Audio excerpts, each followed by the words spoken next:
இந்த நாளிலே கர்த்தர் தந்த வார்த்தை, நோக்கத்தை மாற்றாதே. நீ ஜெயிக்கணும்னா நோக்கத்தை மாற்றக்கூடாது. நீ எதற்காய் அழைக்கப்பட்டிருக்கிறாய்? உனக்கு நியமித்த பாதை என்ன? உனக்கு கொடுக்கப்பட்ட காரியம் என்ன? நீ எதற்கென்று நியமிக்கப்பட்டிருக்கிறாய்? இந்த நோக்கத்தை மாற்றினால் உன் வாழ்க்கையிலே நீ காண வேண்டிய ஜெயத்தை காண்பதற்கு பதிலாய் உன்னால் ஏற்றுக்கொள்ள முடியாத தோல்விகள் தான் வரும். நேற்றுள்ள செய்தி ப்ரிப்பேர் பண்ணும் போதே இன்னைக்கு பேசுறதுக்கான வார்த்தை ஆண்டவர் ஒரு வெளிச்சம் காண்பித்தார். ஆண்டவர் தொடர்ந்து பேசிக்கொண்டே இருந்தார். நம்ம கொஞ்சம் அமர்ந்திருந்து இந்த வார்த்தைகளை கவனமாய் கேட்க வேண்டும். நான் வந்தோம், கூடணும், ஜெபித்தோம், பாடினோம், போனோம், அடுத்து ஃபாஸ்டிங் பிரேயர் முடிஞ்சு போச்சுன்னு இல்லை. இந்த தடவை ஜெயித்தே ஆகணும். அதனால கர்த்தர் நம்ம இடத்துல என்னென்ன சொல்லுகிறாரோ அதுக்கு அப்படி எஸ் சொல்லிட்டு போயிட்டே இருக்கணும். ஆமென், ஹல்லேலூயா, ஆமென், ஆமென் சொல்லிடணும். வாக்குத்தத்தம் சொல்லும் போது எப்படி ஆமென் சொல்றோமோ அதே போல இப்படி செய்யன்னு சொல்லும் போதும் ஆமென், ஹல்லேலூயா. நம்ம அப்போ இதெல்லாம் எங்கள்கிட்ட சொல்லவே இல்லை. உன் அரிக்கட்டு உன் சகோதரர்களுடைய அரிக்கட்டை விட மேலே நிமிர்ந்திருக்கும். ஆமென், ஐ ரிசீவ் இட். நீ உனக்கு அறியாத பாதையில் நீ விலங்கிடப்பட்டு கொண்டு போகப்படுவார். வாக்குத்தத்தை நீங்களே வச்சிருங்க. அப்படி இருக்கக்கூடாது. எஸ், ஆமென்.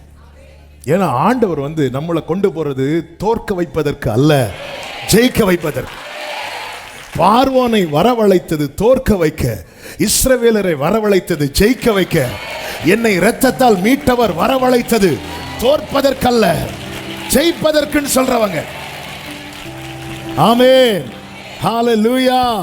கர்த்தருடைய நாமம் மகிமைப்படுவதாக. நோக்கத்தை மாற்றாதே. வேதத்திலிருந்து ஒரு கேரக்டரை எடுத்து முன்வைத்து சவுல், இஸ்ரவேலுடைய முதல் ராஜாவாகிய சவுலுடைய வாழ்க்கையை வைத்து அவனுடைய ஆரம்பம் எப்படி இருந்தது, அவனுடைய முடிவு எப்படி இருந்தது என்பதை கொடுக்கப்பட்ட அந்த நேரத்துக்குள்ளாக சொல்லி நான் ஜெபிக்க விரும்புகிறேன். கொஞ்சம் ஆரம்பத்தை கொஞ்சம் ஸ்பீடாக போயிடுவேன். ஏன்னா 10 பாயிண்ட் இருக்கு. அதனால அப்படி ஒரு 10-15 நிமிஷத்தில் அது சொன்னாதான் அடுத்த காரியத்தை சொல்ல முடியும். நாளைக்கு வேற செய்தி இருக்கிறதுனால. ஆமென். எனவே கொஞ்சம் நீங்க கவனிக்கணும். ஒரு மனிதன் இவெல்லாம் விழுவானா அப்படின்னு அவனுடைய ஆரம்பத்தை பார்த்தால் நமக்கு தோன்றும். விழுறதுக்கு வாய்ப்பு இல்லை. பரலோகம் கன்ஃபார்ம். இவனெல்லாம் தோற்கடிக்கவே முடியாது. அப்படிப்பட்ட ஆரம்பத்தை உடையவன் தான் சவுல். சாதாரணமானவன் அல்ல. ஃபர்ஸ்ட் கிங்கா தேவன் தெரிந்தெடுக்கிறார்னா அங்க இருக்கிறதுலே பெஸ்ட் தானே. அங்க இருக்கிறவர்களே பெஸ்ட். அவன் எப்படி வாழ்ந்த மனுஷன், எப்படி இருந்த மனுஷன். ஃபர்ஸ்ட் கிங்கா தேவன் தெரிந்தெடுத்தார்னா ஏதோ ஒண்ணு அல்ல. தெளிவா சாமுவேல்ட்ட சொல்றார்.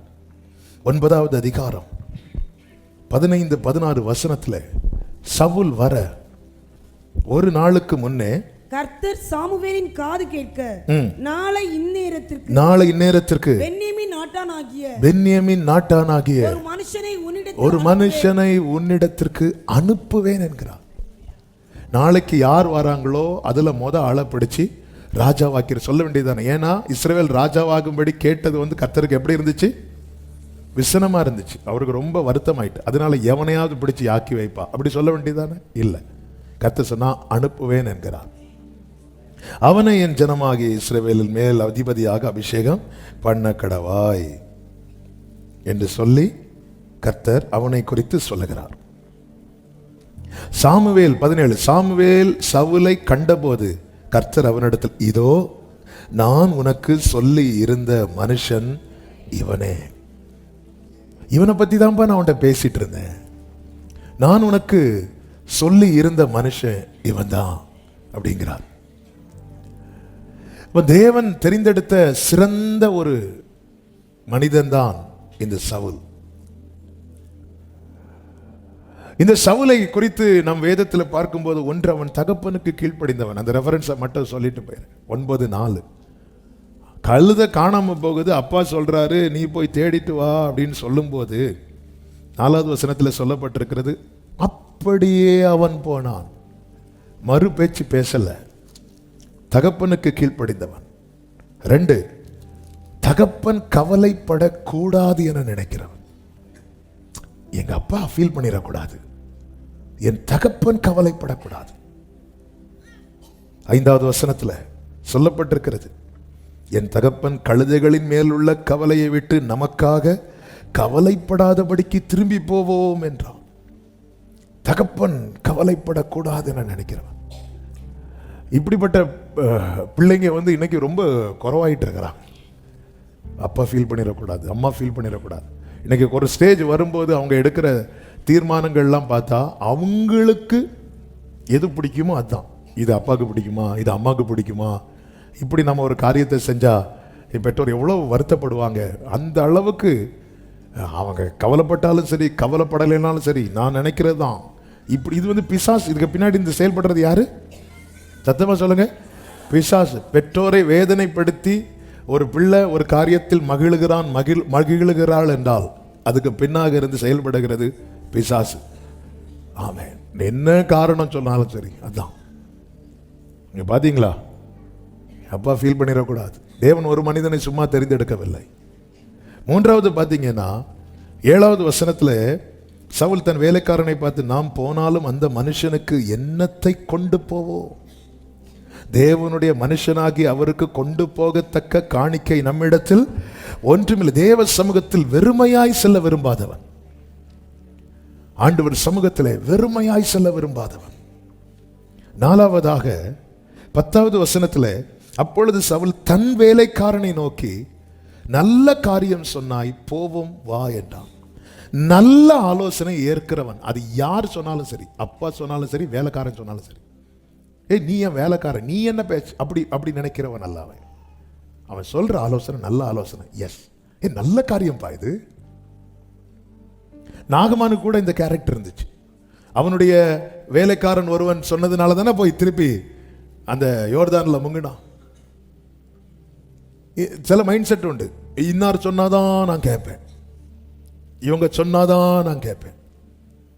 இது ஒரு நல்ல ஆலோசனை சொல்றேன். ஐயா, என் கையில அந்த 7வது 6வது வசனத்தில் சொல்லுகிறான், இதோ இந்த பட்டணத்தில் தேவனுடைய மனுஷன் ஒருவர் இருக்கிறார், அவர் பெரியவர், அவர் சொல்லுகிறதெல்லாம் தப்பாமல் நடக்கும், அங்கே போவோம். அப்படி சொல்லும்போது தான் சவுல் சொல்றேன், நம்மகிட்ட கொடுக்கிறது காணிக்கை இல்லையே. உடனே அந்த வேலைக்காரன் சொல்ற, இதோ என் கையில் இன்னும் 1/4 சேக்கல் வெள்ளி இருக்கிறது. இப்போ யார்கிட்ட இருந்து வாங்கணும்? சவுல் வாங்கிட்ட இருந்து நான் வாங்குறதா? அப்படி சொல்லுகிறவன் அல்ல. வாங்கிட்ட இருந்தா நீ கொடுக்கிறதுக்கு நான் வாங்க, வேற யார்கிட்ட கொடுத்து வேணாம் என்கிட்ட. சிலர் பார்த்துருக்கீங்களா, லஞ்சம் கையால தொட மாட்டாங்க, நான் டிராயர்ல என் கையில பியூன் பாரு, அவர்கிட்ட கையில கொடுத்து நான் கையால தொடவே மாட்டேன், வேணா அக்கௌண்ட் நம்பர் தாரு. பாருங்க, வேலைக்காரன் சொல்ல, என்கிட்ட 1/4 சேக்கல் இருக்கு, 1/4 சேக்கல் இருக்கு. ஆமாம், உங்ககிட்ட இருந்து வெளியே சொல்லாத, அப்படி இல்லை. நல்ல ஆலோசனை ஏற்கிறவன், நல்ல ஆலோசனையை ஏற்கிறவன். 9:21, தன் நிலை உணர்ந்தவன். தன் நிலை உணர்ந்தவன். அதாவது சவுல் சாமுவேல் பெரிய பெரிய காரியத்தை எல்லாம் சொல்லும் போது சவுல் உடனே மெய் மறந்து பறக்கல. ஆமே, அவன் சொல்லுகிறான் பாருங்கள், அப்பொழுது சவுல் பிரதியுத்தரமாக, நான் இஸ்ரவேல் கோத்திரங்களிலே சிறிதான பென்யமீன் கோத்திரத்தான் அல்லவா? பென்யமீன் கோத்திரத்து குடும்பங்களில் எல்லாம் என் குடும்பம் அற்பமானதல்லவா? நீர் இப்படிப்பட்ட வார்த்தையை என்னிடத்தில், ஏன்னா அவனுக்கு அவன் நிலைமை நல்லா தெரியும். தன் நிலையை மறைக்கல. நேரா உடனே இவர் ஏதோ ஆழமாத்தி சொல்றார், சரி கேட்க நல்லா தான் இருக்கு, இருந்துட்டு போயிரும். தன் நிலையை மறைக்கவில்லை. நான் எதுக்கு மறைக்கணும்? நாம நம்மளை யாரும் தப்பா நினைச்சிடக்கூடாதுன்னு எவ்வளோ மறைச்சு என்னெல்லாம் காட்டிட்டு இருக்கிறோம். தன் நிலையை மறைக்காதவனுக்கு பெஸ்ட் அந்த பந்தியில் கொடுக்கப்பட்டது. ஆமே, ஏன்னா சாமுவேல் ஏற்கனவே ஒரு முன்னந்தோடைய ஆயத்தப்படுத்தி வைத்திருந்தா, நல்ல குக் பண்ணி நல்ல ஒரு லெக் பீஸ் ரெடியா இருக்கு. உபவாச ஜெபம் 6வது நாள் 12 மணிக்கு இப்படியெல்லாம் பேசக்கூடாது. ஆமென். நான் யார் தெரியுமா? நான் கோத்திரங்களிலே எடுத்ததும் பென்யமீன் கோத்திரத்தான பிள்ளை. பவுல் என்ன சொல்லுவார்? நான் பென்யமீன் கோத்திரத்தான். இவர் அப்படி இல்லை. இவர் கோத்திரங்கள்லயே சிறிய கோத்திரம். ஹல்லேலூயா. பென்யமீன் கோத்திரம். கடந்த நாளில் ஒருத்தங்க ஒரு ஹஸ்பண்ட் அண்ட் ஒய்ஃப் வந்திருந்தாங்க. இருப்பாங்கன்னு நினைக்கிறேன், வெளியே தெரியாது. இப்போ நான் பேசுகிறது எனக்கு அவங்களுக்கு மட்டும்தான் தெரியும். அவங்க இப்படி சில காரியங்கள் பேசும்போது நான் அந்த சகோதரத்தை கேட்டேன், உங்களுக்கு அவங்க மேலே கசப்பு வருத்தம் ஒன்றும் இல்லைல்ல அப்படின்னு. உடனே அவர் ஹே இல்லை. உடன் மனைவி ஃபுல்லாக உண்டு பாஸ்டர். இல்லவே இல்லை பாஸ்டர், ஃபுல்லாக உண்டு. நம்ம நிறைய மறைச்சு ஆமே இல்லை இல்லை இல்லவே இல்லை ஃபுல்லா. பாரு, இஸ்ரவேலின் அபேட்சை யாரை நாடுகிறது? உன்னையும் உன் வீட்டாரையும் அல்லவா?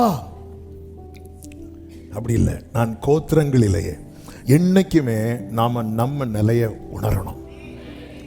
அதனாலதான் தாவீது சொல்லுகிறான், நான் எவ்வளவு நிலையற்றவன் என்பதை உணரும்படிக்கு என் நாட்களை எண்ணும் அறிவை எனக்கு தாரும். நான் எவ்வளவு நிலையற்றவன் என்பதை உணரும்படி. தன் நிலை உணர்ந்தவன். எனவேதான் கேட்டதவன் பறக்கல, அவன் உடனே இல்ல நிற்கிறான். 9:27 தரித்து நின்றவன், வெயிட் பண்றவன். நீ சற்றே தரித்து நின்னா நிற்கிறான். தரித்து நின்றவன். 10:1 கர்த்தரால் விரும்பி அபிஷேகம் பண்ணப்பட்டவன். ஏன் விரும்பி அபிஷேகம் பண்ணப்பட்டவன் என்று சொல்லுகிறேன் என்றால், அந்த 10:1 சொல்லப்பட்டிருக்கிறது, வாசிங்க. அப்பொழுது சாமுவேல் தைல குப்பியை எடுத்து அவன் தலையின் மேல் வார்த்து அவனை முத்தம் செய்து என்று சொல்லப்பட்டிருக்கிறது. அதான் விரும்பி அபிஷேகம் பண்ணப்பட்டவன். அடுத்ததாக தீர்க்க தரிசனம் உரைத்தவன் 10:10 சொல்லப்பட்டிருக்கிறது. தீர்க்க தரிசனம் உரைத்தவன் அவனுக்குள் ஆவியானவர் இறங்குகிறார். தேவனுடைய ஆவி அவன் மேல் இறங்கினதினால் அவனும் அவர்களுக்குள்ளே வரம் பெற்றவன். 10:27 அவனை குறித்த நிந்தனையான பேச்சுக்கு விலகினவன். 27 வாசிங்க. 10:27 ஆனாலும் பேலியாளின் மக்கள் இவனா நம்மை ரட்சிக்க போகிறான் என்று சொல்லி அவனுக்கு காணிக்கை கொண்டு அவனை அசட்டை பண்ணினார்கள். அவனோ காது கேளாதவன் போல இருந்தான். இது நம்ம எல்லாரும் விரும்பி கேட்கிற விண்ணப்பத்தில் ஒன்னா இருக்கணும். நமக்கு இந்த செய்தி மட்டும் காதுல கேட்காது. சிலருக்கு அனௌன்ஸ்மெண்ட் சுத்தமாவே, ஏன்னா அந்த டைம் தான் நாங்க கொஞ்சம் ஆமென் ஹல்லேலூயா. சிலர் உண்டு பைபிள் ஸ்டடி இருக்கனாலாம் வரவே மாட்டாங்க. என்னைக்கு பைபிள் ஸ்டடி இல்லையோ அன்னைக்கு புதுசா நோட்டையும் வாங்கிட்டு வருவாங்க.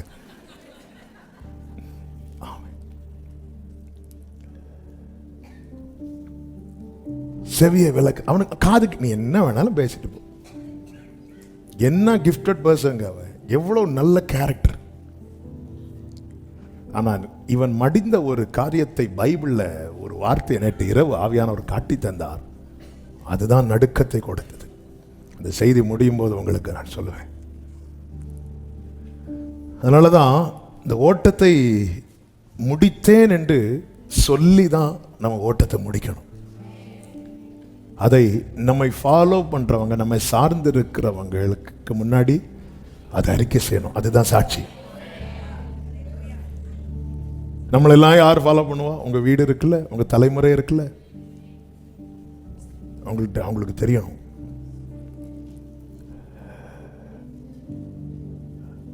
அவதூறான பேச்சுக்கு செவியை விலக்கினவன், அது அவனை பாதிக்காது. உங்களை பத்தி இப்படி போட்டிருக்கிறாங்க, போடட்டும். அதான் நேற்று செய்தியில கேட்டோம்ல, கொஞ்சம் கூட சத்தமா பேச சொல்லுங்க. அப்பதான் அவர் துரட்ட எங்க போடுவாராம்? மூக்கிலையும் வாயிலையும். நம்ம ஒரு சின்ன பூச்சி போனாலே விடிய விடிய தும்முவோம். அப்ப அவர் போடுற துரட்டு ஹல்லேலூயா. 10வது யுத்த வீரன். 11வது அதிகாரம் 11வது வசனம். அவன் யுத்த வீரன். அப்போ ஒரு ராஜாவாகிறதற்கும் எல்லா நிலையிலும் இந்த சவுல் தகுதி உள்ளவன். அப்படிப்பட்ட சவுல் மடிந்து போனான். ரீசன் என்ன அப்படின்னு சொல்லிட்டு ஃபுல்லா படிக்கும்போது ஒரே அதுக்கு தான் கொடுக்கப்பட்ட டைட்டில், நோக்கத்தை மாற்றினான். நீ நோக்கத்தை மாற்றிட்டேன்னா நீ எவ்வளவுதான் தகுதி உள்ளவனா இருந்தாலும் உன் வாழ்க்கை தோல்வியில் தான் முடியும். ரட்சிப்பு இருக்குது, ஞானஸ்நானம் இருக்குது, அபிஷேகம் இருக்குது, எல்லா கிஃப்ட் வரங்கள் இருக்கிறது, எல்லா நிலையிலும் சூப்பர். ஆனா நோக்கம் மாறினதுனால இந்த சவுலுக்கென்று எழுதப்பட்டது அந்த தோல்வி என்கிற அந்த 3 எழுத்தில் அதை சொல்ல முடியவில்லை. ஏனென்றால் அப்படிப்பட்ட ஒரு வேதனையான முடிவு, அந்த முடிவு யாருக்குமே வரக்கூடாது. தாவீது அப்படி புலம்புறார். ஆமென். நோக்கத்தை இந்த சவுல் மாற்றினான். எப்படி மாற்றினான்? ஒரு 5 காரியங்களை சொல்லி நான் ஜெபிக்க விரும்புகிறேன். கர்த்தர் நம்மோடு கூட பேசுவாராக. முதலாவது வாசிக்கலாம். 1 சாமுவேல் 15வது அதிகாரம் 18, 19 வசனங்களை வாசிக்க கேட்கலாம். இப்போதும் கர்த்தர், நீ போய் அமலேக்கியராகிய அந்த பாவிகளை சங்கரித்து அவர்களை நிர்மூலமாக்கி தீரு மட்டும் அவளோடு யுத்தம் பண்ணு என்று சொல்லி உம்மை அந்த வழியாய் அனுப்பினார்.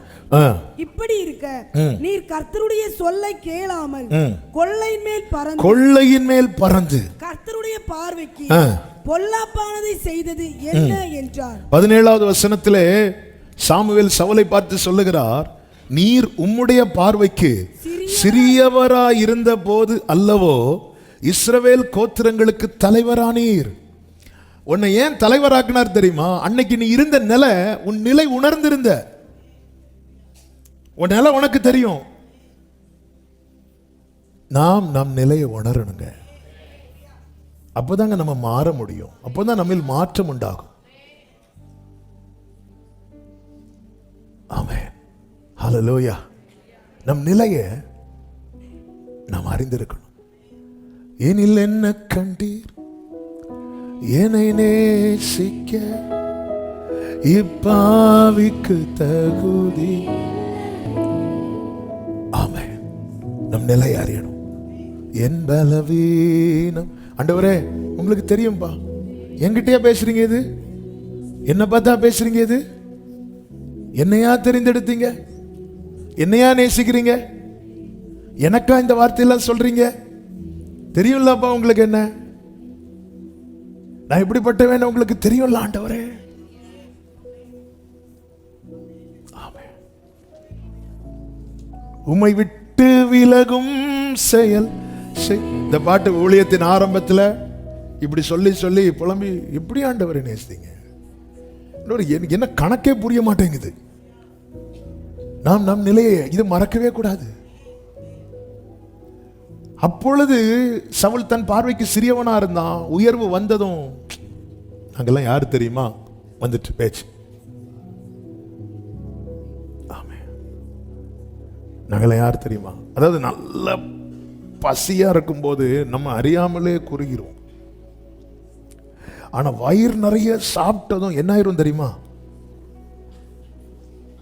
அப்படி நிமிர்ந்துரும். அதுக்கு ஒரு வயிறு எங்க இருக்குன்னு கண்ணாடியில தான் பார்க்கணும். இது இயல்பு. இதான் உலகம். இதான் மாம்சம். இதான் மாம்சம். நல்லா நெஞ்சு முட்டை சாப்பிட்டுட்டோன்னு வைங்களேன், அதுக்கப்புறம் இப்படி தேடுவாங்க இலையில என்ன இதுல எங்க பழம் வச்சாங்க.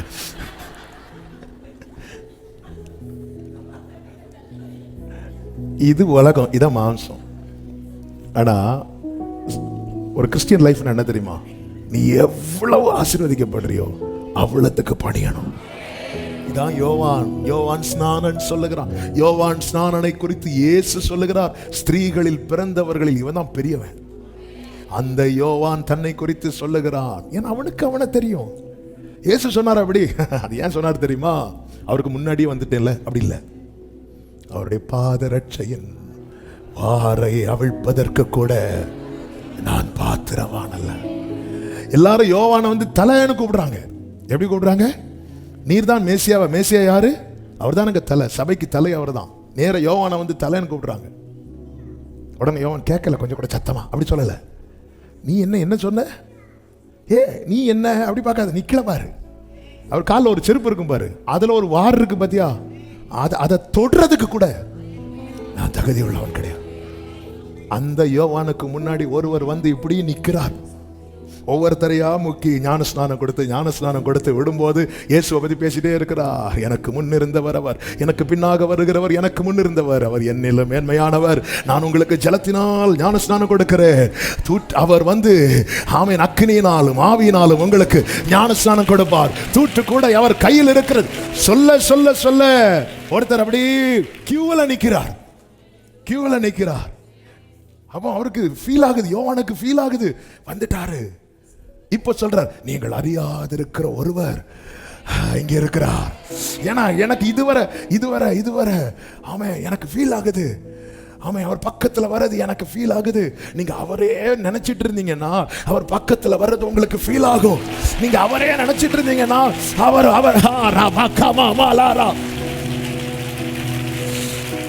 நீ அறியாதிருக்கிற அவர் சொல், நானும் அறியாதிருந்தேன், எனக்கும் தெரியாது. இப்ப கிட்ட வந்துட்டு அடுத்த ஆளுக்கு ஞானஸ்நானம் கொடுக்கலான்னு நான் நினைக்கிறேன். இப்படி கையை வாங்கிட்டு இப்படி நின்றுப்பாரு.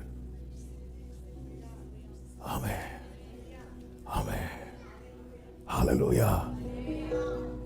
ஆண்டவரே அப்படிங்கிறார். அங்க சீனே மாறுது. இயேசு வந்து அப்படி நிற்கிறார்.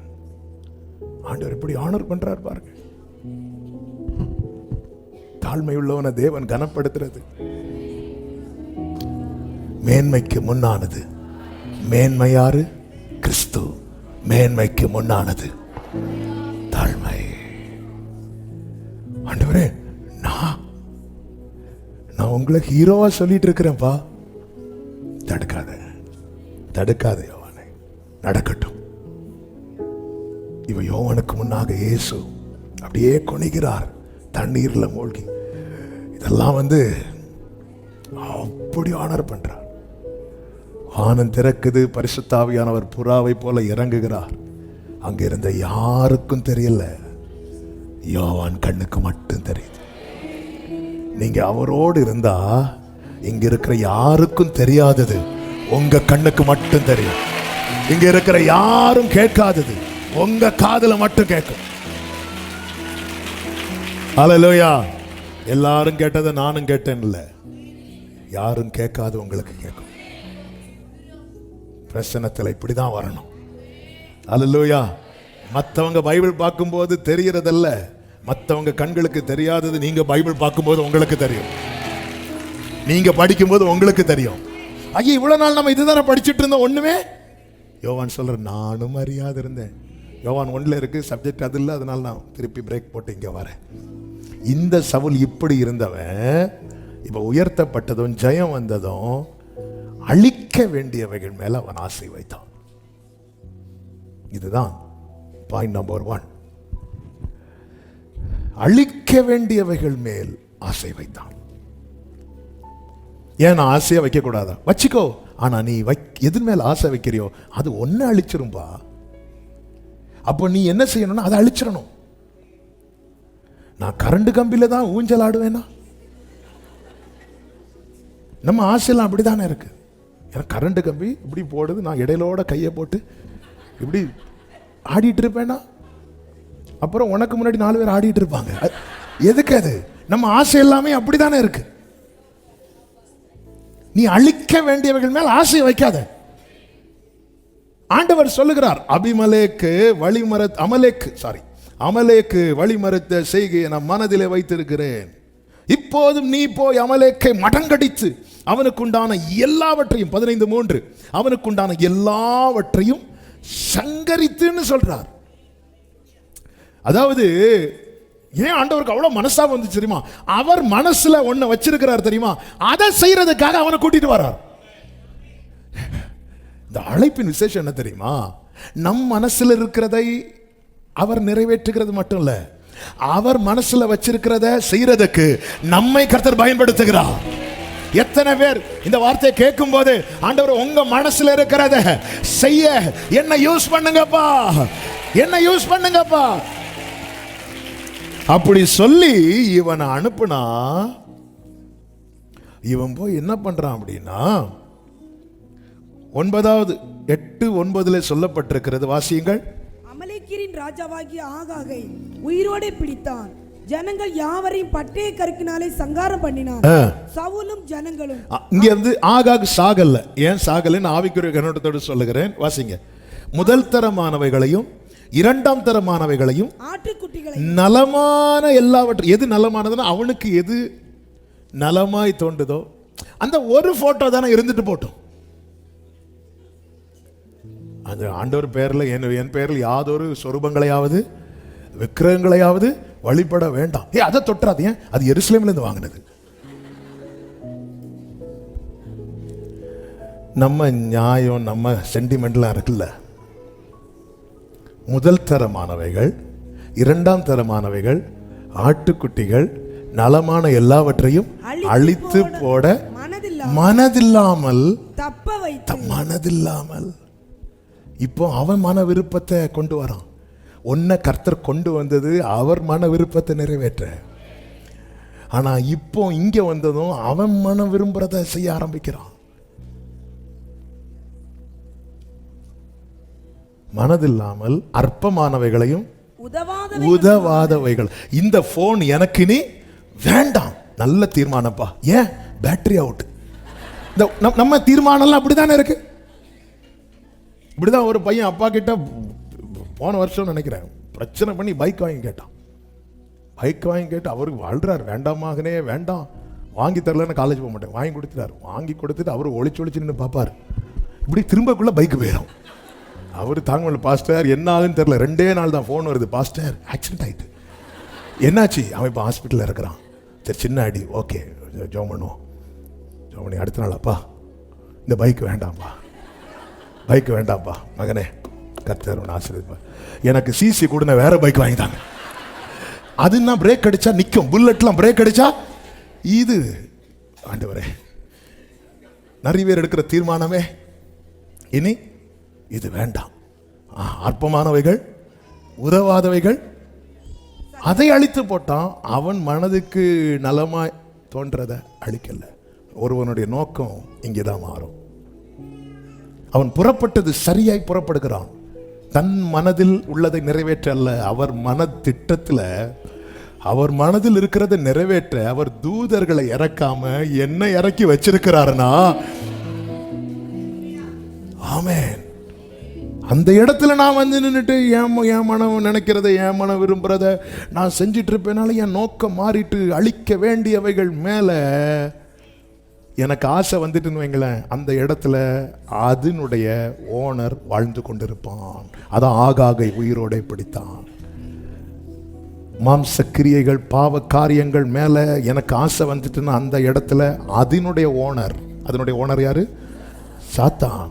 அவன் வாழ்ந்துட்டே இருப்பான். ஆமென். அதான் ஒரு பைபிள் ஸ்டடியில் ஆண்டவர் சொல்ல வைத்தாங்கல்லவா, சர்ப்பத்தினுடைய ஆகாரமே எது தெரியுமா? மண்ணு. நம்ம அவனுக்கு விருந்து வச்சிட்டு இருப்போம். மாம்ச கிரியைகள், அழிக்க வேண்டியவைகள், மாம்ச கிரியைகள், இவைகளை ஆவியினாலே அழித்து போடுங்கள் என்று பைபிள் இருக்கு. அழித்து போடு. உனக்கு ஹோலி ஸ்பிரிட் கொடுக்கப்பட்டதே, அதை அழிச்சு போடணும். ஆனால் அதன் மேலே ஆசை வச்சு, ஐயோ இது இது இது இது இருக்கட்டும், இது மட்டும் இருக்கட்டும், அப்படி விட விட அந்த இடத்துல ஆகாக் உயிர் வாழ்ந்துட்டே இருப்பான். நோக்கம் மாறும்போது அங்கே தோல்வி ஆரம்பமாகும். இப்போ சாமுவேல் பயங்கரமா சொல்றாரு, நீ உன்ட்ட நான் என்ன சொல்லிவிட்டேன், நீ கர்த்தருடைய வார்த்தையை தட்டிட்டல்ல, கர்த்தர் உன்னை ராஜாவா இராதபடி தள்ளி விட்டார்னு சொல்லும் போது இந்த சவுல் அழுவான். ஐயோ நான் தெரியாம பண்ணிட்டேன், அப்படிப்பட்டேன் அழும்போது, இப்போ ஆகாகை உயிரோட கொண்டு வான்னு சொல்லும் போது ஆகாகை கொண்டு வர்றாங்க. ஆகாகை எப்படி வரான் தெரியுமா? 32வது வசனம். பின்பு சாமுவேல் அமலேக்கின் ராஜாவாகிய ஆகாகை என்னிடத்தில் கொண்டு வாருங்கள் என்றான். ஆகாக் சந்தோஷமாய் வந்து மரணத்தின் கசப்பு போனது. நிச்சயம் சவுல் வர்றது வரைக்கும் ஆகாக நினைச்சான். இப்ப பட்டயம் நம்ம கழுத்துல. சில நேரத்தில் நம்ம ஜெப ஜீவியம் நம்ம பரிசுத்த வாழ்க்கையை பார்க்கும்போது இந்த சாத்தானாகி ஆகாக நினைப்போம், இதோட இனி இந்த வீட்டில் இருக்க முடியாதுன்னு நினைக்கும் போது எடுத்து இன்ஸ்டாகிராம் ஓபன் பண்ணிடும். அவன் எப்படா இன்னைக்கு இருக்கலாம். இதுதான் நம்ம அப்பதான் அப்படி அந்த கொடியோட போவோம். இங்க இருந்து ஜெயமே ஜெயமே ஜெயமே. வீட்டுக்கு போயிட்டு ஒன்றாச்சு, சரி போடு பாப்போம். அவன் நெஞ்ச பிடிச்சிட்டு இருப்பான், ஐயோ இன்னைக்கு எனக்கு மரண தண்டனை, இன்னைக்கு நம்ம வீட்டில் போய் உட்காந்து ரிமோட் எடுத்ததும் அவனும் சோஃபால. எப்படி இந்த இன்னைக்கு பிரேயர் ரொம்ப நல்லா இருந்து. எப்படி சாக வேண்டியவன் சரி வந்து அவர் எப்படி வரானா ஆகா சந்தோஷமாய் அழிக்க வேண்டியவைகள் மேல ஆசை வச்சா அந்த இடத்துல பிசாசனவன் சந்தோஷமாய் வாழ்வான். நோக்கத்தை மாற்றாதீங்க. அவர் மன விருப்பத்துக்கு ஏன் அவர்கிட்ட தூதர்கள் இல்லையா? ஒரு தூதன் அனுப்பினாலே எல்லாம் முடிஞ்சு. ஆனா அந்த இடத்துல ஞானிகளை வெட்கப்படுத்த பைத்தியங்களை தேவன் தெரிந்தெடுத்திருக்கிறார். நீ அழைக்கப்பட்ட அழைப்பை பார். ஹல்லேலூயா, ஆமென். ஐஸ்வர்யவான் ஆபிரகாம்கிட்ட என்ன கேட்கிறான்? பாதாளத்திலிருந்து ஆபிரகாம்கிட்ட மடியில் இருக்கிற லாசருவை அனுப்புங்க. கீழே இருக்கிறாங்க, என் ஆட்கள் இருக்கிறாங்க, மோசையின் தீர்க்கதரிசிகள் இருக்கிறாங்க, ஊழியர்களை தானே சொல்றார் ஆண்டவர். ஆமென். அவர் மனதில் ஆமென். எனக்கு என்ன செய்வீர் என்று கேட்கிற காலெல்லாம் போச்சுங்க. இனி நான் என்ன செய்யணும் ஆண்டவரே? இப்படி வாங்க, கர்த்தர் உங்களை முன்னிறுத்தி தமது கொடியை ஏற்றுவார். ஹல்லேலூயா. யுத்தம் பண்ண போறான், பாதியில வாரான். யுத்தம் பண்ண போறான், பாதியில வரான். யுத்தம் முடிச்சிட்டு தான் வரணும், இல்லைன்னா பிரச்சனை அங்க ஸ்டார்ட் ஆகும். இங்க பாருங்க, அதனுடைய 18வது வசனத்துல அவர்களை நிர்மூலமாக்கி தீரு மட்டும் யுத்தம் பண்ணு. ஒரு பிரச்சனை டெம்பரரியா ரிலீஃப் ஆனதான் நம்ம ஜெபமும் அப்படி கொஞ்சம் லூஸ் ஆகும். இல்ல, அந்த பிரச்சனை நீ வரக்கூடாது. இன்று கண்ட எகிப்தியனை இனி என்னைக்குமே பார்க்க கூடாது. அப்படிதான் இருக்கணும். அது என்னன்னு தெரியல, அது டிசம்பர் ஆனா இந்த பிரச்சனை வருது. சில சொல்லுவாங்க அது என்னன்னு, வெள்ளிக்கிழமையும் செவ்வாய்க்கிழமை ஆனா அது ஏன் வருது? பைபிள்ல கர்த்தர் எல்லா நாளையும் என்ன நாள் சொன்னாரு தெரியுமா? நல்ல நாள். மேரேஜ் என்னைக்கு வைக்கலாம்? செவ்வாய்க்கிழமை டேட் இருக்கு சிஸ்டர், செவ்வாய்க்கிழமை வைக்கலாமா? செவ்வாய், எனக்கு செவ்வாய்க்கிழமை தான் டேட் இருக்கு. கர்த்தர் ஒவ்வொரு நாளையும் என்ன நாள்னு பார்த்தார்? நல்ல நாள். நமக்கு நல்ல நாள் என்னன்னு பார்க்கணும்னா வீட்டில் இருக்கிற கேலண்டரை பார்க்கணும். யாரோ நேரம் போகலேன்னு எழுதி வச்சு விற்காத கேலண்டரை நம்ம தலையில தள்ளி அதை தொங்க விட்டு அதுல எழுதி இருக்கும்.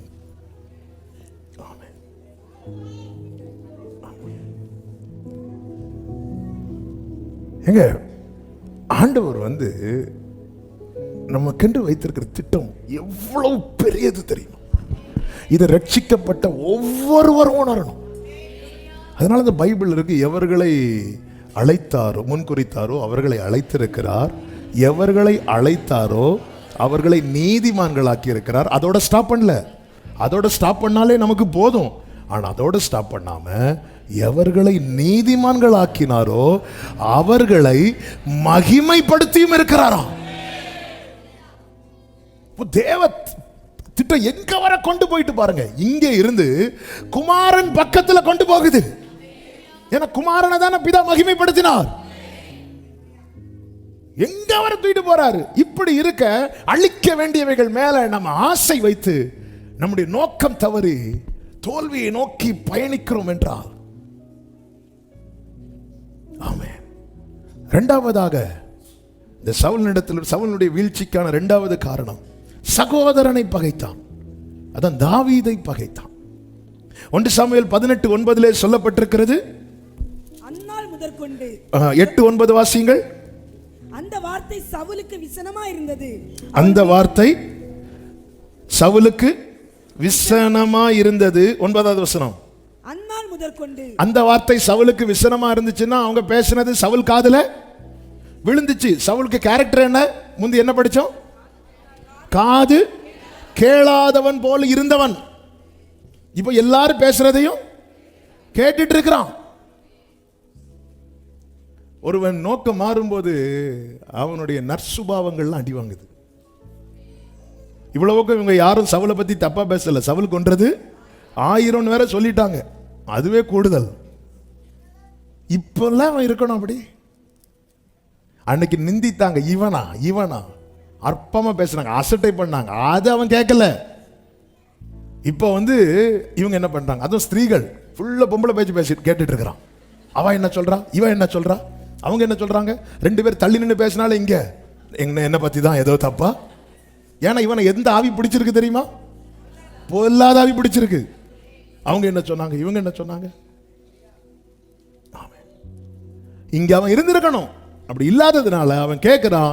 அந்நாள் முதற்கொண்டு சவுல் தாவீதை காய்மகாரமாய் பார்த்தானா ஒரு கண்ணு வைக்கிறான். இவனை சும்மா விட்டுற, இவங்கிட்ட கொஞ்சம் கவனமா இருக்கணும்.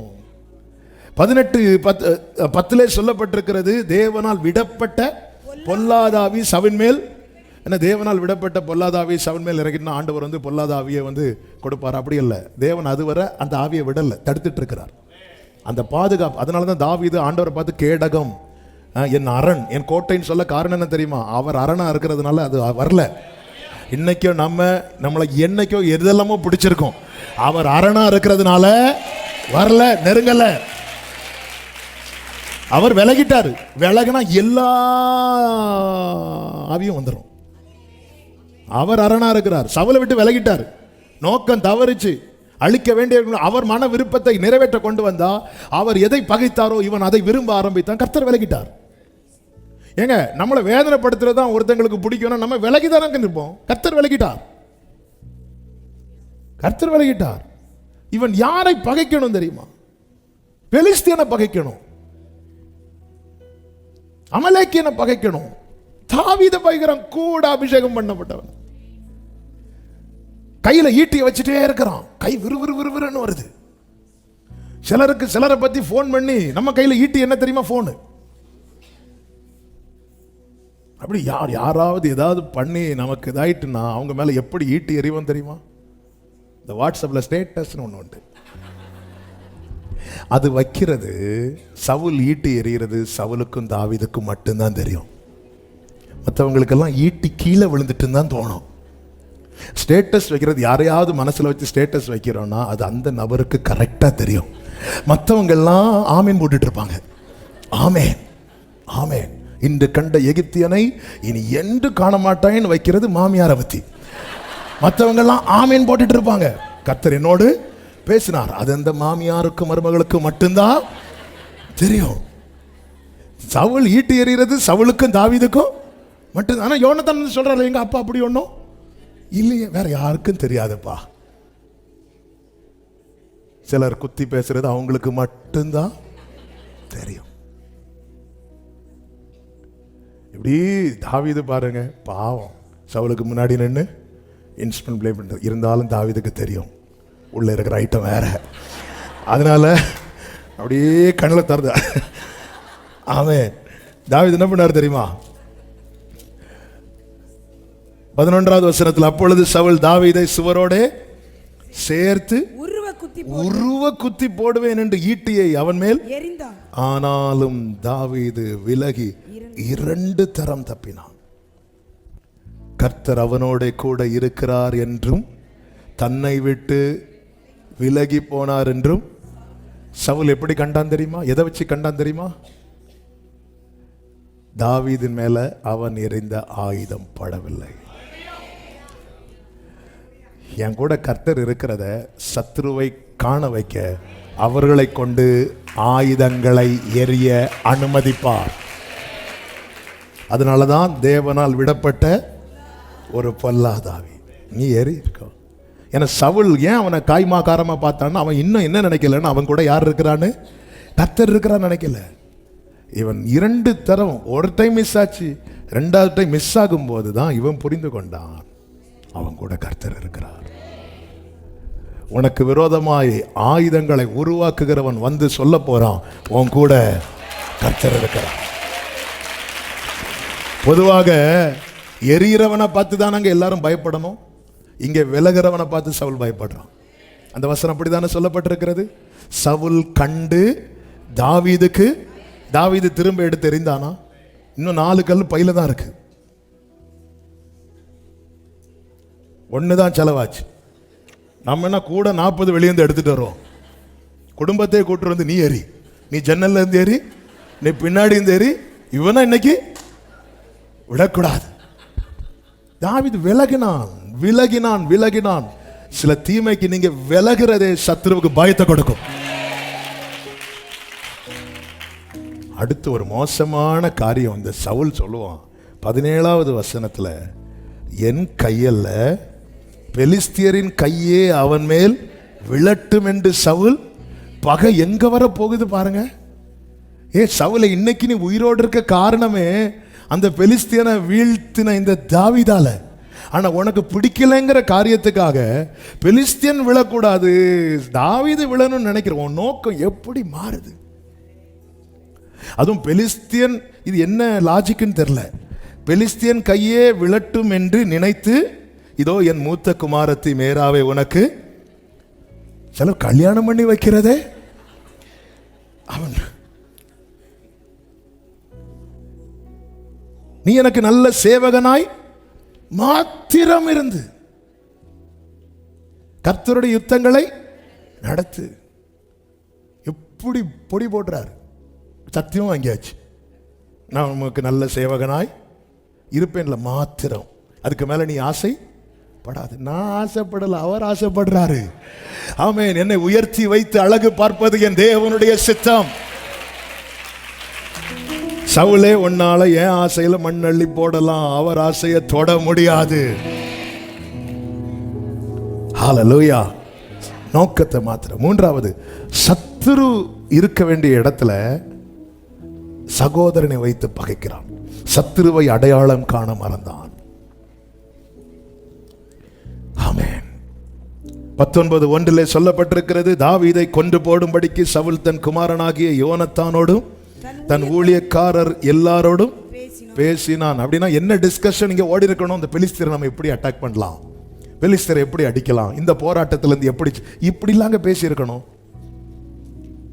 கமிட்டியா கூடி என்ன பேசிட்டு இருக்கிறோம்? சபைகள்ல கமிட்டி இருக்குல்ல, இங்க கிடையாது. எல்லாரும் கூடி என்ன டிஸ்கஷன் ஓடிட்டு இருக்கு? இந்த ஆளை எப்படி தள்ளலாம், இந்த ஆளை எப்படி உள்ள. பெலிஸ்தியன் ரெடி ஆயிட்டு இருக்கான். இன்னைக்கு உலகம் பொல்லாங்கனுக்குள் கிடக்கிறதே.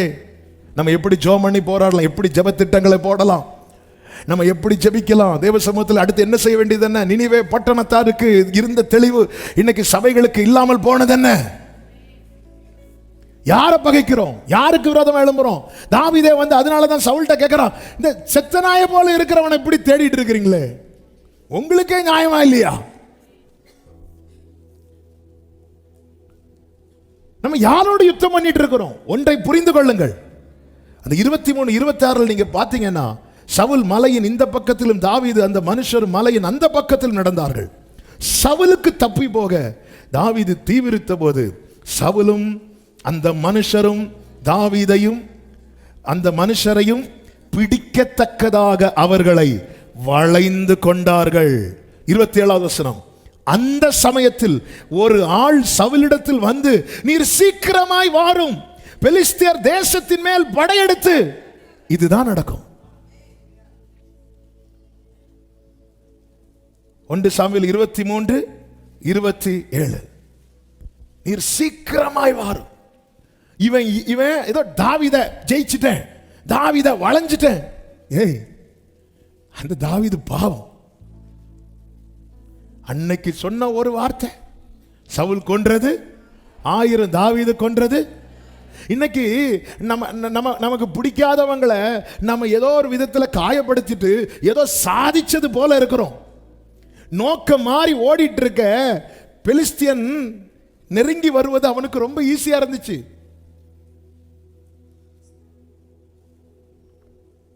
நம்ம டார்கெட் யாரு? பவுல் கலாத்தியருக்கு எழுதும் போது சொல்லுகிறார், உங்களை கலக்குகிறவன் தரிப்புண்டு போனால் நல்லமா. ஆமே, ஒருத்தன் ஒரு ஸ்பிரிட் பின்னாடி நின்று வேலை செஞ்சிட்டு இருக்கு, அது இல்லாம போகணும். இப்படிதான் பார்க்கணும். தாவீது சவுலை கடைசி வரை பகைக்கல. ஏன்னா அவனுக்கு தெரியும் அவனுக்குள்ள ஒரு பொல்லாத ஆவி இருக்கு. அது விரட்டுறதுக்கு இவனுக்கு கொடுக்கப்பட்ட கிருபையை பயன்படுத்தினான். அதுதான் சுரமண்டலத்தை எடுத்து வாசித்தான். ஹல்லேலூயா. பாருங்க, வந்து சொல்றான், சவுலே நீங்க ஜெயிச்சிட்டீங்களா நினைச்சிட்டு இருக்கீங்களா, பெலிஸ்தியர் வந்துட்டாங்க. உடனே சவுல் என்ன செய்கிறான் தெரியுமா? அடுத்த வசனம், ஆதலால் சவுல் தாவீதை பின்தொடர்கிறதை விட்டு திரும்பி பெலிஸ்தியரை எதிர்க்கும்படிக்கு போனான் என்று சொல்லப்பட்டிருக்கிறது. இனி 24வது அதிகாரத்தை பாருங்கள், 1வது வசனம். சவுல் பெலிஸ்தியரை பின்தொடர்ந்து திரும்பி வந்தபோது, இதோ தாவீது என் கேதியில் வனாந்திரத்தில் இருக்கிறான் என்று அவனுக்கு அறிவிக்கப்பட்டது. சவுல் இப்போ பின்தொடர ஆரம்பிச்சு இப்ப போக்கஸ் மாறினதும் திருப்பியும் தாவீதை குறித்த ஒரு நியூஸ் வருது. சில நேரத்தில் சிலர் மேல இருக்கிற அந்த கோபத்தை எல்லாத்தையும் காட்டிட்டு அப்பதான் ஓஞ்சிருப்போம், சில செய்தி வரும், அவன் எங்க இருக்கிறான் தெரியுமா, அவன் அங்க இருக்கிறான் தெரியுமா. உடனே திருப்பி பெலிஸ்தீனை விட்டுட்டு நேத்து வர ஜெபம் என்ன, அப்பாலே போ சாத்தானே, இப்போ யார்கிட்ட வரோம், ஆண்டவர் இந்த தாவீதை பாருங்க ஆண்டவரே, இதுதான் பெலிஸ்தீனுக்கு வேணும். என்னடா இது, சவுல் திருப்பியும் டார்கெட்டை மாத்தி நம்ம கிட்ட வரா, விடக்கூடாது, தாவீதை பத்தி ஒரு செய்தியை சொல்லு. ஒருத்தன் வந்து, அவன் இங்க இப்படி இந்த இடையில சில வேலைகளை பார்க்கிற சிலர் உண்டு. 2 பேர் பிரச்சனை முடிஞ்சு அப்பதான் ஓஞ்சிருப்பாங்க. சரி வேண்டாம், நம்ம இப்படி இருந்தா நமக்கு தான் பிரச்சனை. பெலிஸ்தீன் என்ன பண்ணிட்டான், உள்ள வந்துட்டான். அப்போ வந்து மெதுவா என்ன இப்போ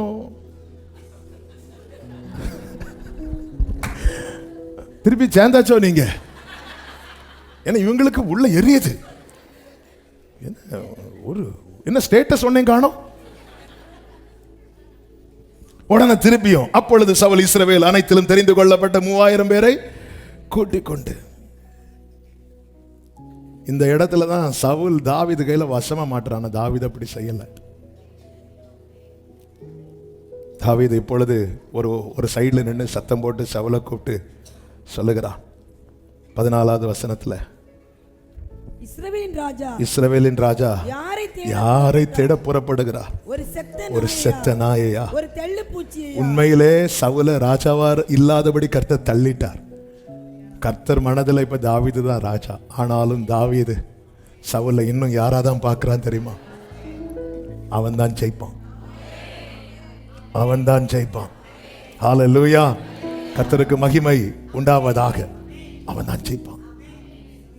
அபிஷேகம் பண்ணப்பட்டவனை கனப்படுத்துகிறவன் ஜெயிப்பான். அபிஷேகம் பண்ணப்பட்டவனை கனப்படுத்துகிறவன் ஜெயிப்பான். அபிஷேகம் பண்ணப்பட்டவன் அற்பமா பார்க்கிறவன் தோற்பான். ஆமே. 4வதாக துணிகரம் கொண்டான்.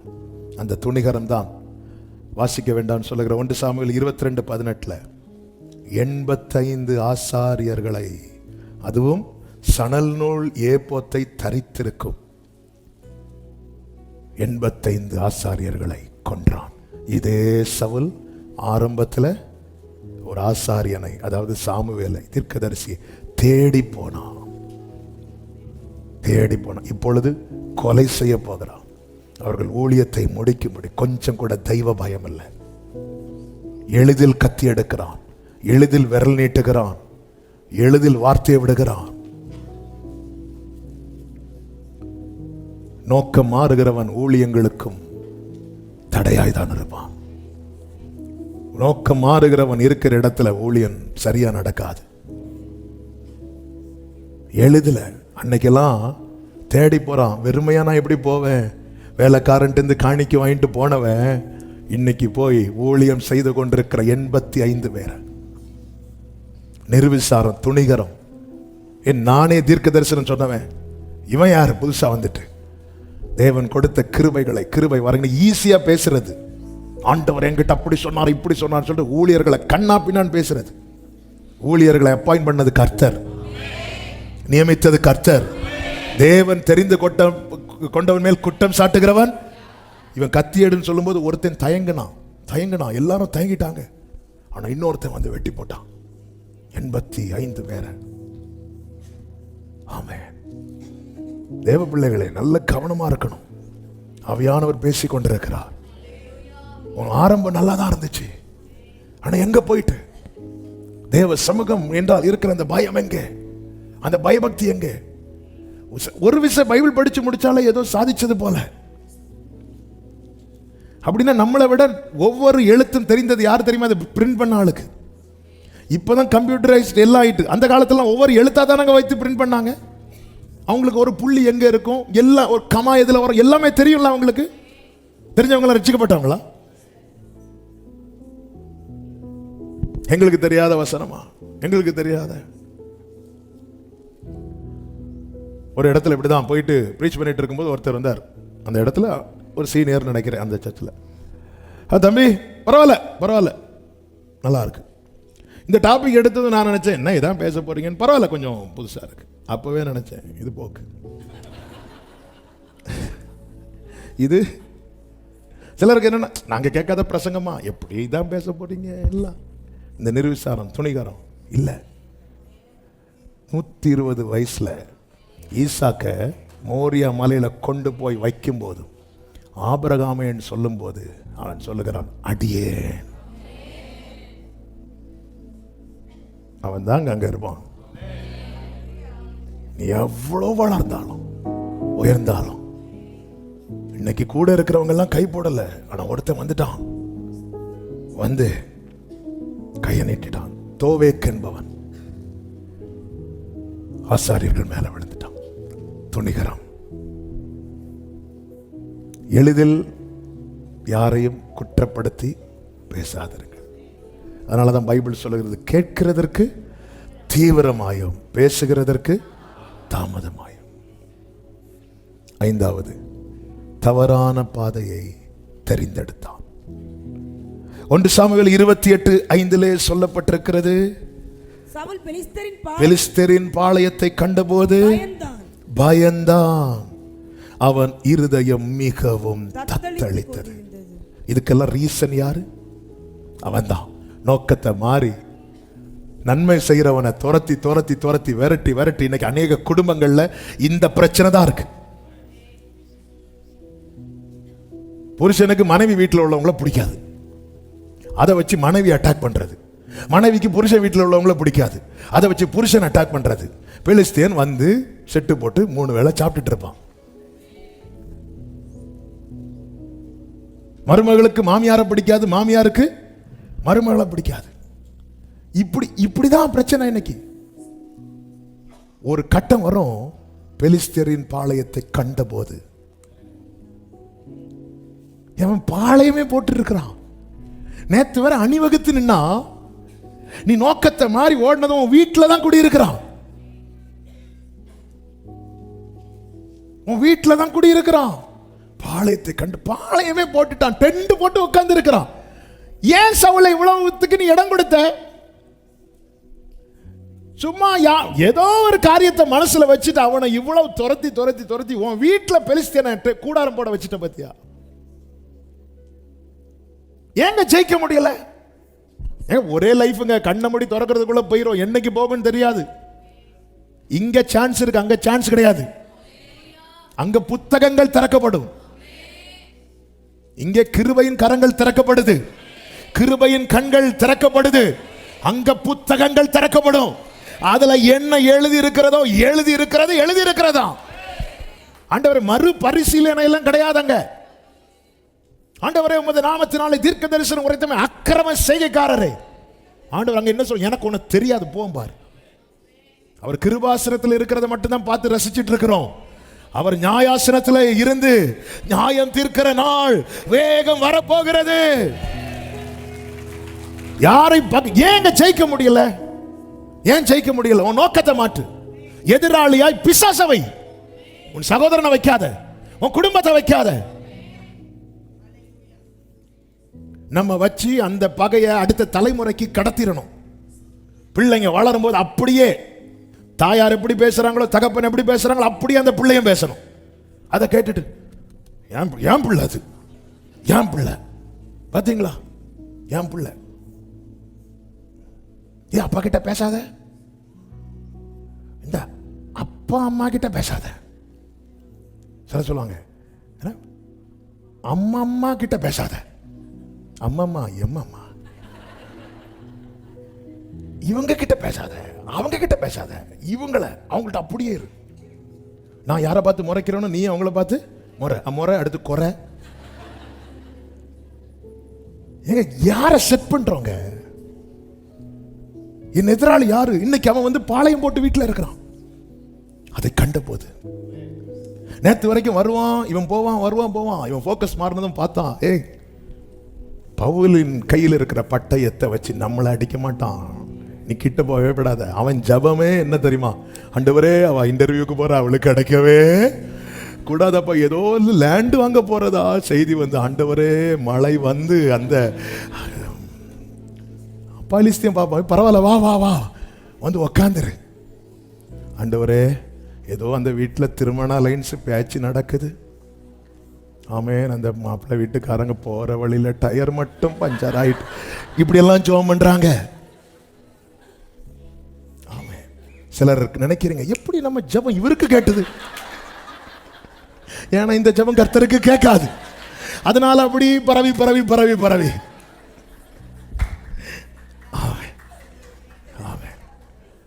எதிராளியா யாரை செட் பண்ற, அதை வைத்து நீ ஜெயிக்க போறியா தோற்க போறியா என்பது தீர்மானம். ஆவியானவர் சபைகளுக்கு சொல்லுகிறதை காதுள்ளவன் கேட்க கடவன். என் எதிராளி ஸ்தானத்தில் நான் யாரை வைக்கிறேனோ அதை வச்சு நான் இன்னைக்கே எழுதிடலாம். ஜெயிக்க போறேனா தோக்க போறேனா? ஜெயிக்க போறேனா? கடைசி வர தாவீது சவுலை எதிராளியாய் பார்க்கல, அதனால கடைசி வர தாவீது தோக்கல.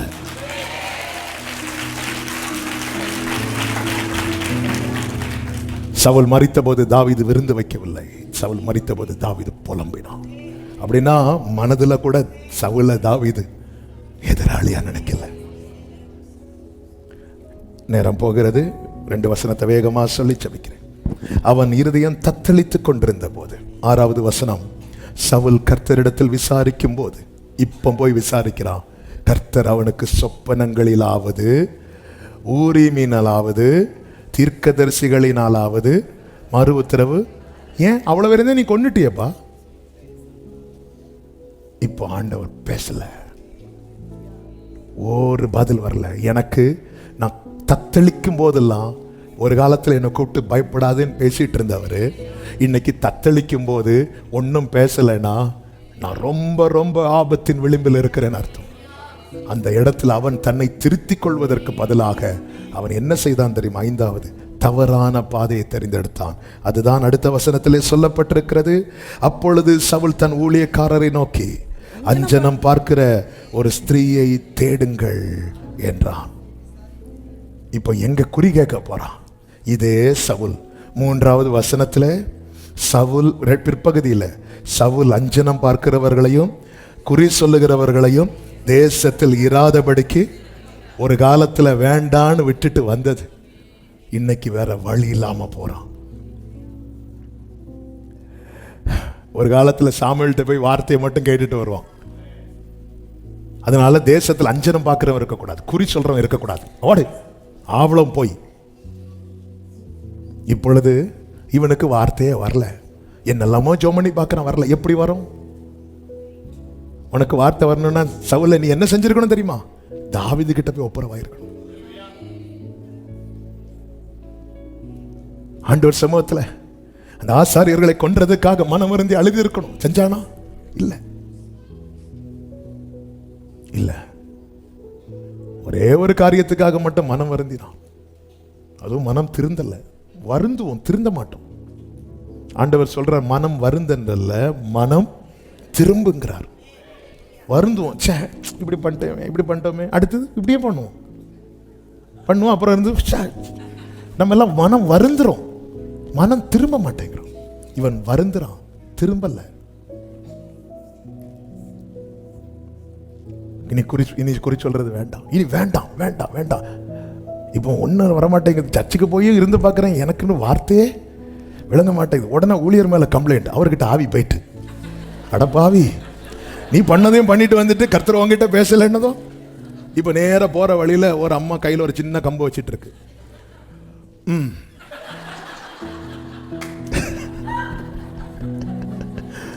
என்ன நீ தானப்ப எங்களை துரத்தி விட்ட, ஏதாவது அவ்வளவுதான், அதான் கடைசி முடிஞ்சு. ஆமென். நோக்கம் மாறக்கூடாதுன்னா இன்னைக்கு எதிராளியை செட் பண்ணுங்க. அந்த இடத்துல ஒருத்தன் தான் இருக்கணும். யார் அவன்? சொல்லுங்க சத்தமா. சிலர் பார்க்குறாங்க, அவன் பாவம், அவன் என்ன பண்ணுவான், எனக்கு பண்றது அவ்வளோ. உடனே நீங்க நினைக்க கூடாது, ஆமா எங்க வீட்டில் ஒரு சாத்தா இருக்கிறான், வீட்டில் தான் பாளையம் போட்டுட்டு இருப்பான். சவுலை பிடித்த அந்த பொல்லாத ஆவி பிடிக்கிறதுக்கு முன்னாடி சவுல் தாவீதை எப்படி நேசித்தான் தெரியுமா? அதுவும் வேதம் காண்பிக்கிறது அல்லவா? அவ்வளோ பிடிக்கும் சவுலுக்கு தாவீது. இப்பொழுது பெலிஸ்தியர் நெருங்கி அடிச்சிட்டாங்க. பெலிஸ்தியர் பாளையம் போட்டா அடிச்சிருவான். அவன் வருவான் போவான், வருவான் போவான், வந்து போறான்னா திருப்பி வந்து பாளையம் போட இந்த வீட்டில் குடியிருக்கிறதுக்கு இடம் இருக்கான்னு பார்ப்பான். பாளையம் போட்டான்னு அடிச்சிருவான். 31வது அதிகாரம் 1வது வசனம். பெலிஸ்தியர் இஸ்ரவேலரோட யுத்தம் பண்ணினார்கள். இஸ்ரவேலர் பெலிஸ்தியருக்கு முன்பாக முறிந்தோடி வெட்டுண்டு விழுந்தார்கள். பெலிஸ்தியர் சவுலையும் அவன் குமாரரையும் நெருங்கி, இந்த வேர்டை கவனிக்கணும், சவுலே நீ தாவீதை நெருங்கிட்டேன்னு சந்தோஷப்பட்டியே, ஆனா பெலிஸ்தியனை நெருங்கிட்டான் பாரு சவுலே. நீ தாவீதை பகைத்த பகைக்கு நீ இந்த பெலிஸ்தியனை பகைச்சிருந்தா இன்னைக்கு நல்லா இருந்திருக்கலாம். உன் பையன் என்ன தப்பு பண்ணான் சவுலே? உன் பையன் என்ன தப்பு பண்ணான்? உன் பையன் குறி கேட்க போனானா? உன் பையன் நன்மை உள்ளவன் என்ன தப்பு பண்ணான் சவுலே? நம்முடைய பிடிவாதத்தினால பாதிக்கப்படுறது நம்முடைய பிள்ளைங்களும் தெரியுமா? நம்முடைய சில காரியத்தினால். யோனத்தான படிக்கும்போது தாவீது மட்டும் அழல, நானும் அழுதுட்டேன். நம்முடைய சில பிடிவாதங்கள், நம்முடைய சில பிள்ளைங்கள் அஃபெக்ட் ஆகுறாங்க. நம்ம நினைச்சிருக்கோம் பிள்ளைய நான் என் கைக்குள்ள வச்சிருக்கிறேன், பிள்ளைய கெடுக்கிறோம். பிள்ளை கிட்ட வச்சு இன்னொரு ஆளை பத்தி தப்பா பேசுற, அதுவே தப்புங்க. நம்ம தப்பா பேசுறோம்னா பிள்ளைகளை கெடுக்கிறோம்னு அர்த்தம். பிள்ளைங்க கிட்ட வச்சு இன்னொருத்தங்களை பத்தி தப்பா பேசுறோம்னா பிள்ளைங்களை கெடுக்கிறோம்னு அர்த்தம். எல்லாம் புரியும் பிள்ளைங்களுக்கு, எல்லாமே புரியும். ஆமென். நெருங்கி தொடர்ந்து சவுலின் குமாரனாகிய யோனத்தானையும் அபினதாவையும் வெட்டி போட்டார்கள். சவுலுக்கு விரோதமாக யுத்தம் பலத்தது. வில் வீரர் அவனை கண்டு நெருங்கினார்கள்.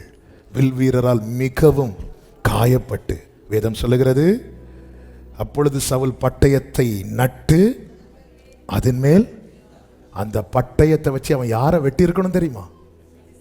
பெலிஸ்தியன். இன்னைக்கு காலையில் ஆவியானவர் இந்த வசனத்தை வச்சு பேசினார். உனக்கு கொடுக்கப்பட்ட ஆவியின் பட்டயத்தை வச்சு நீ பெலிஸ்தியனை வெட்டல, அந்த பட்டயத்தை வச்சு. இவ்வளவுக்கும் இஸ்ரவேலில் பட்டயம் 2 பேர்கிட்ட மட்டும்தான் உண்டு, சவுல்ட்டையும் யோனத்தான்ட்டையும் மட்டும். ஆனா அவன் அதை வச்சு வெட்டல, அதை வைத்து தாவீதை துரத்திட்டு இருக்கிறான். கடைசியில் பெலிஸ்தியனை வெட்டும்படி கொடுக்கப்பட்ட பட்டயத்தால, அந்த எந்த பட்டயத்தை வச்சு அவன் பரவாயில்ல இது இருக்குன்னு நினைச்சிட்டு இருந்தானோ அதாலேயே செத்தான். அவன் மரித்த போது தாவீது என்ன பாடினான் தெரியுமா? 2 சாமுவேல் 1வது அதிகாரம் 21வது வசனத்தின் பிற்பகுதியை நான் வாசிக்கிறேன். சவுல் தைலத்தால் அபிஷேகம் பண்ணப்படாதவன் போல, அவர் கேடகமும். அவன் மரணம் எப்படி இருந்துச்சு தெரியுமா? ஒரு அபிஷேகம் பண்ணப்படாதவனுடைய மரணம் எப்படி இருக்குமோ அப்படி இருந்தது. அபிஷேகம் பண்ணப்பட்டவனுடைய ஆரம்பம் நன்றாயிருந்தது, முடிவு அபிஷேகம் பண்ணப்படாதவனுடைய முடிவை போல இருந்துச்சு. ரட்சிக்கப்பட்டவனுடைய முடிவு எப்படி இருக்கணுமோ அப்படி இருக்கணும். நோக்கம் தவறி ஓடுகிறவனுடைய முடிவு எப்படி இருக்கும் தெரியுமா? ரட்சிக்கவே படாதவனுடைய முடிவு எப்படி இருக்கும்? அப்படி இருக்கும். ஏன் இந்த வார்த்தையை சொல்லுகிறேன் என்றால், இன்னைக்கு அநேக துர் உபதேசங்கள் பரவி விட்டது. நீ ஒரு விஷயம் ரட்சிக்கப்பட்டுட்டேனா அதுக்கப்புறம் காலத்துக்கும் நீ எப்படி வாழ்ந்தாலும் ஓடினாலும் பரலோகம் என்று ஆவியானவர் தெளிவாய் அதனால தான் எழுதி வைத்தார். அநியாயம் செய்கிறவன் இன்னும் அநியாயம் செய்யட்டும், அசுத்தம் உள்ளவன் இன்னும் அசுத்தம் செய்யட்டும், ஆனால் நீதி செய்கிறவன் இன்னும் நீதி, பரிசுத்தம் உள்ளவன் இன்னும் பரிசுத்தம். கலாத்தியருக்கு எழுதும் போது ஆவியானவர் எழுதுகிறார் 3வது அதிகாரம் 3வது வசனத்திலே, ஆவியினாலே ஆரம்பம் பண்ணின நீங்கள் இப்பொழுது மாம்சத்தினாலே முடிவு பெற போகிறீர்களோ, நீங்கள் இத்தனை புத்தியினரோ. சவுலுடைய முடிவு எப்படி இருந்துச்சு தெரியுமா? ஒரு அபிஷேகமே பண்ணப்படாதவனுடைய முடிவு எப்படி இருந்துச்சோ அப்படி இருந்துச்சு. நோக்கம் மாறினதும் ஒருத்தன் அவனை ஒரு அபிஷேகம் பண்ணப்பட்டவங்க லிஸ்ட்லயே வைக்க முடியாத அளவுக்கு இருந்துச்சு முடிவு. ஆண்டவரே எனக்கு அது தாரும் இதை தாரும்லாம் கேட்கலப்பா. ஓட்டம் முடியும் போது ஒரு அபிஷேகம் பண்ணப்பட்டவனுடைய முடிவு எப்படி இருக்குமோ அப்படி இருக்கணும் ஆண்டவரே. ஒரு விசுவாச ஓட்டத்தை ஓடி முடிக்கிறவனுடைய முடிவு எப்படி இருக்கணுமோ அப்படி இருக்கணும்பா. அநேகர் ஆவியில் ஆரம்பம் பண்ணுகிறார்கள், ஆனா முடிவு மாம்சத்தில் இருக்கிறது. உன் எதிராளியாய் நீ யாரை செட் பண்ணி வைக்கிற? இன்னைக்கு மாற்று. ஆவியானவர் எச்சரிக்கிறார். நடுக்கத்தோடு பயத்தோடு தாழ்மையோடு இந்த வார்த்தைகளை உங்கள் மத்தியிலே பேசிக் கொண்டிருக்கிறேன். உன் எதிராளி யாரு? சிலர் சொல்லுவாங்க, யாரை மன்னித்தாலும் இவங்களை மன்னிக்க மாட்டேன். அப்படி சொல்றதுக்கு காரணம் உண்டு. அப்படிப்பட்ட செயல் அவங்க செஞ்சிருப்பாங்க, உண்மைதான். ஆனா நமக்கு ஒரு நியாயாதிபதி இருக்கிறார் அல்லவா? நீங்க அவர் தாவீது சவுலை பகைக்கலங்க, ஆனா கர்த்தர் அடிச்சார்ல. நீங்க இந்த சவுலுடைய சரீரத்தை நீங்க பாத்தீங்கன்னா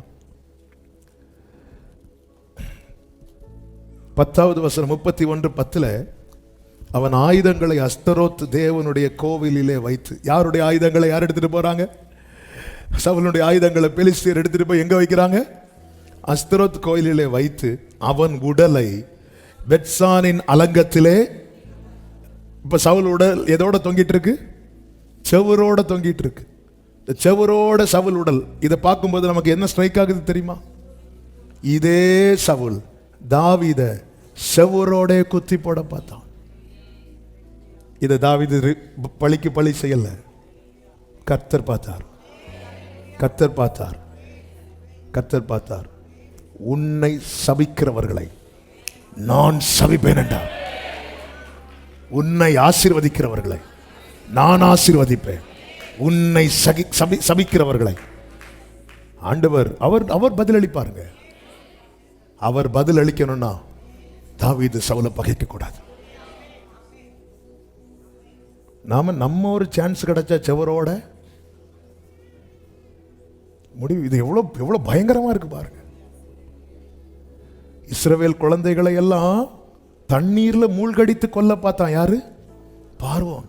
இஸ்ரவேலர் என்னைக்காவது ஜெபம் பண்ணிருப்பாங்களா? இந்த பார்வோன் அதே போல முங்கி சாகட்டும் இல்ல, தப்புனா போதும் வந்தாங்க. ஆண்டவர் விட்டாரா? பார்வோன் மொத்த சேனையை கொண்டு வந்து, இதுல எத்தனை பிள்ளைங்களுடைய குடும்பம் அழுதுட்டு இருந்திருக்கும். அந்த குழந்தைகள். மோசே எஸ்கேப் ஆயிட்டாரு, ஆனா எத்தனை குழந்தைகள் இப்படி தூக்கி போட்டிருப்பாங்க? எத்தனை பேருடைய கண்ணீர்! சிறுமைப்பட்டவர்களுடைய, ஏழைகளுடைய, நியாயம் எடுபட்டு கதறவர்களுடைய கண்ணீருக்கு பதில் கொடுக்கிற ஒருவர் பரலோகத்தில் இருக்கிறார்.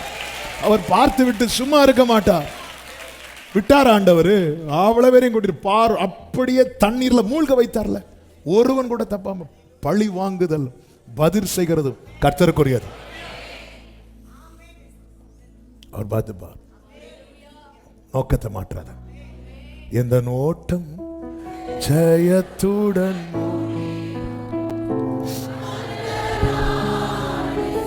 இந்த வேர்டு நேரத்துல இருந்து ரொம்ப டிஸ்டர்ப் பண்ண ஆரம்பிச்சுட்டு. ஒருவனுடைய முடிவு எப்படி இருக்கும்? ஏங்க பல விதங்கள்ல மாறணும். ஒவ்வொருத்தருக்கும் ஒவ்வொரு இது செட் பண்ணி வச்சிருப்பார். அதெல்லாம் தேவன், அது நமக்கு இங்க தெரியாது. அங்க நம்ம நினைக்க ஐயோ இப்படி ஆயிட்டே அப்படி ஆயிட்டேன்னு இல்லை. அது ஆத்மா சேஃப் ஆகிறதா முக்கியம். இவனுடைய முடிவை குறித்து தாவீது சொல்றார், அபிஷேகம் பண்ணப்படாதவருடைய. அது போல போச்சு சவுலே, போச்சு, எல்லாம் போச்சு. எப்படி இருந்தவன் சவுலே?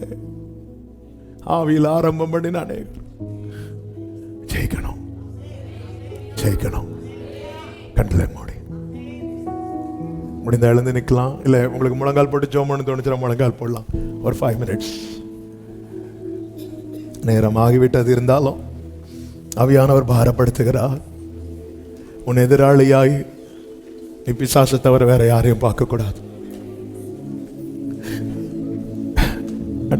நோக்க மாறி ஓடுனா நீ சொல்ற நியாயம் உன் சைடுல இருந்து கரெக்ட் தான். யோனத்தான்ட சவுல் என்ன சொல்றான்? அவன் இருக்கிறது வரைக்கும் நீ ராஜாவாக முடியாது, பாத்துக்கோ. நல்ல கரெக்ட் தானங்க. ஆனா இல்லையே, யோனத்தான்ட சொல்றே அவன் இருக்கிறது வரைக்கும் உனக்கும் பிரச்சனை எனக்கும் பிரச்சனை, அதனாலதான் நான் இப்படி எல்லாம் செய்யறேன், உனக்காக தான் நான் செய்யறேன். நம்ம நியாயம் அப்படித்தானே இருக்கும். பிள்ளைங்க வந்து கேட்பாங்க, ஏமா அவங்க கிட்ட பேசாம இருக்கிறீங்க? உனக்கு வேண்டிதான், நான் உனக்கு வேண்டிதானே சண்டை போடுறேன். சவுல் யோனத்தான்ட சொன்னது போல ஆவியானவர் தெளிவாய் பேசுகிறது. என் ஆவியில் நான் அதிகமாய் உன் எதிராளியாய் நீ பெலிஸ்தியனை செட் பண்ணலன்னா அவன் முதலாவது வந்து பார்ப்பான், முற்றுகையிடுவான், அணிவகுத்து நிற்பான், பாளையத்தை போடுவான், நெருங்குவான், வெட்டுவான்.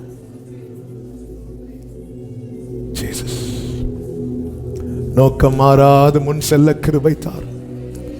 முடிந்தால் 2 கைகளை உயர்த்து. நோக்கம் மாறாது முன் செல்லணும். பிரியமானவர்களே, ஜெயிச்சே ஆகணுங்க, வேற வழியே இல்லை.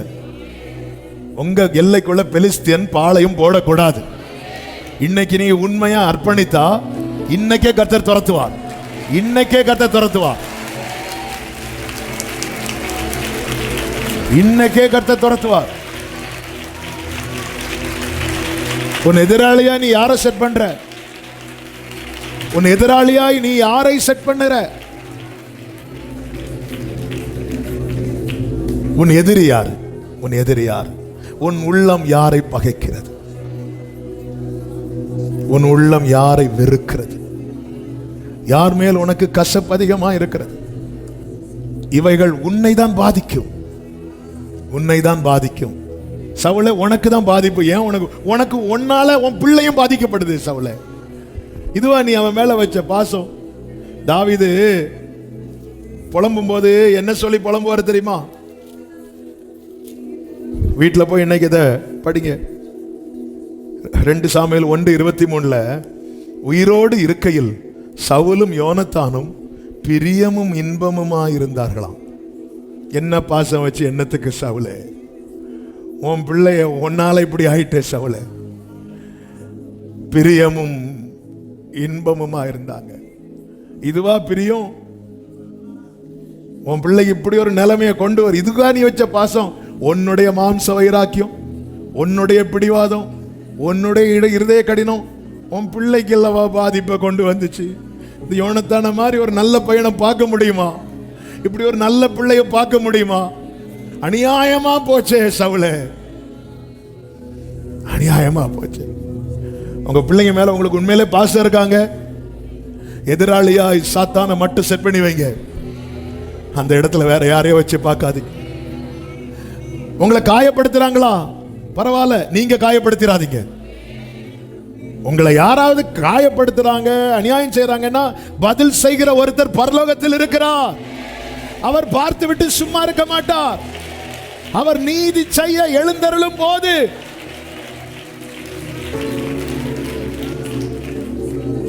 ஆண்டவரே கிருபை தாரும். பரிசுத்த பிதாவே, நல்ல தகப்பனே, நன்றியோடு துதிக்கிறோம், ஸ்தோத்தரிக்கிறோம்.